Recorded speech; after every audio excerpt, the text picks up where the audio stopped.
Duterte at Lamesa, kailangan hipan ng mga barahan na nakapatong sa bote at kailangan maiwan ang joker sa bibig ng bote. Meron ka lamang 10 attempts.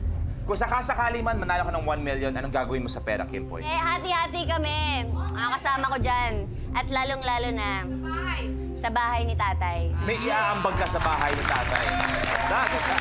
Kim, sabi mo yan! Sabi mo yan. I got you. Kimpoy, dito sa challenge na to, you have a minute to win it.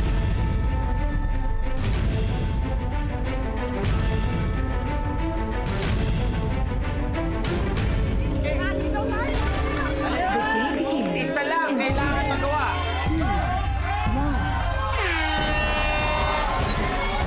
Go, Kim! Harder, harder pa.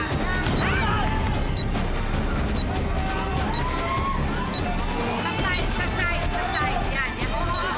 Dahan-dahan. Sa side, sa side. Dahan-dahan, dahan-dahan. Ayan na. Tataas lang, tataas lang. Yan. Sa ibabaw mo lang inipan, Kim. Go, go, go!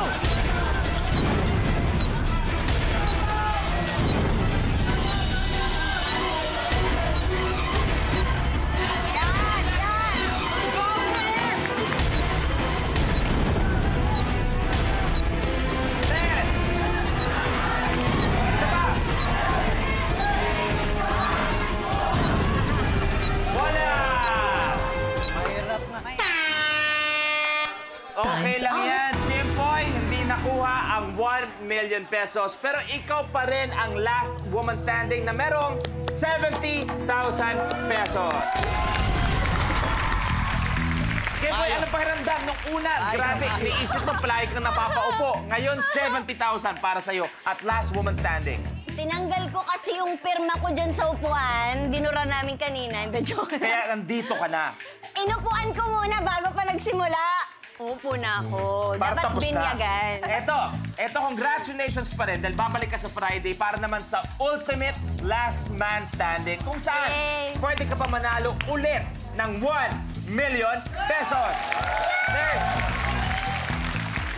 kaya maraming salamat sa lahat na naglaro this week. Ethel Buba, kapamilya regular player at bodybuilder mommy, si Chena Canisi, stand-up comedian Lassie, Karen Reyes, Jerome Ponce, Polo Ravales, Aubrey Miles, Crazy Duo, Giselle Sanchez, and of course, Miss Kim Chu. Palapan natin ang players natin. Kapamilya, next week, a new batch of players ang magtutos at susubok ng kanilang galing, diskarte at swerte. Abangan yan sa Lunes, dito pa rin sa Minute to Win It, Last Man Standing.